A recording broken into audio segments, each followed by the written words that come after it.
Good afternoon, everyone. I'm sure it's been a very long day, and I know there's a reception following my remarks, and it's probably very foolish to get in the way of a reception after a long day and thirsty delegates. But I just want to thank Michael for the kind introduction. It's wonderful to see such a gathering from far and wide here at the Irish Cultural Centre, and I want to thank the Cultural Centre, whose Chairman Jim O'Hara is here, and in conjunction with the PAME Organising Committee for inviting me to say a few words. I appreciate that Ireland is not officially involved in the Arctic Council matters. However, I am aware that the question of Ireland applying for observer status is a matter for some ongoing consideration among my authorities in Dublin. We are nonetheless happy to extend our hand of friendship to our Arctic neighbours. I understand you are here today in Hammersmith because of contributions from Irish sources that have been helping the Arctic states with some of your objectives that you are discussing at this forum. And as Ambassador of Ireland to the United Kingdom, you'll understand that I'm currently preoccupied with ongoing negotiations that are dominating the political landscape in this part of the world. They begin with B and end with T. I won't dare utter the word. So to get an opportunity to come here to speak with people from another region of the world who are working together so constructively on specific issues, and to welcome you here to the Irish Cultural Centre is a welcome respite from those negotiations closer to home.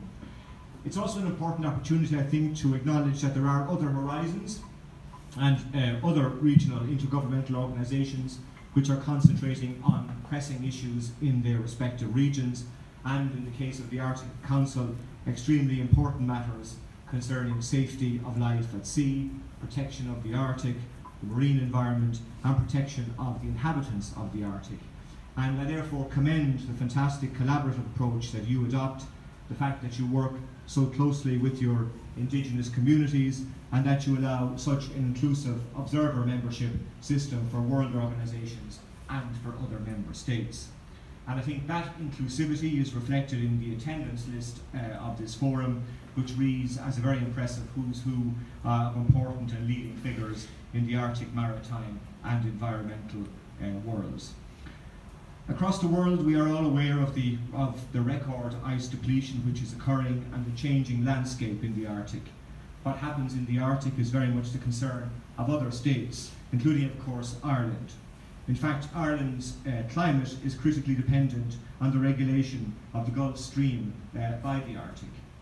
And the Gulf Stream, as you know, hits Ireland's shores, bringing warm water from the Gulf of Mexico and across the Atlantic.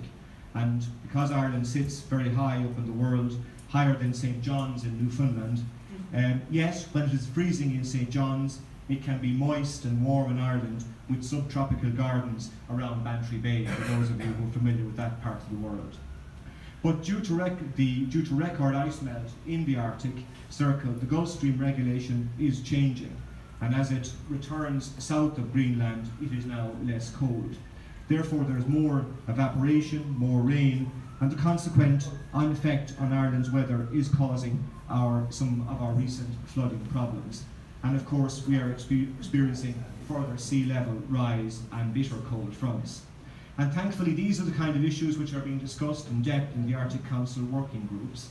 And therefore, your research and collaboration is extremely important, and never so then at this moment in time. A further consideration is that Ireland is one of the Arctic states' nearest neighbours. In terms of shipping routes, Ireland, and in particular Cork Harbour and Bantry Bay, sit on the junction of one of the busiest trade routes in the world. And the potential as the northern routes open up in the near future is therefore very relevant to Ireland. There's also great potential for Ireland's research institutions and university sector to build on our existing work that is highly relevant to the working groups of the Arctic Council, from research into ecological changes, to oceanography, to plastics in the ocean, thereby utilising the expertise of our leading universities and institutions, such as the National Maritime College of Ireland in Cork and the Maritime Institute in Galway. So, as I say, I know it's been a very long day, and I'm sure you are all keen to, as I said, to go and relax a little bit. and to mingle and chat with each other. But I just want to say that in conclusion that the Irish government was very pleased to be able to support the development of this wonderful new Irish cultural centre, which projects such a positive image of modern Ireland. Ireland's literature, music and art play a central part in sustaining our national identity, both at home and abroad.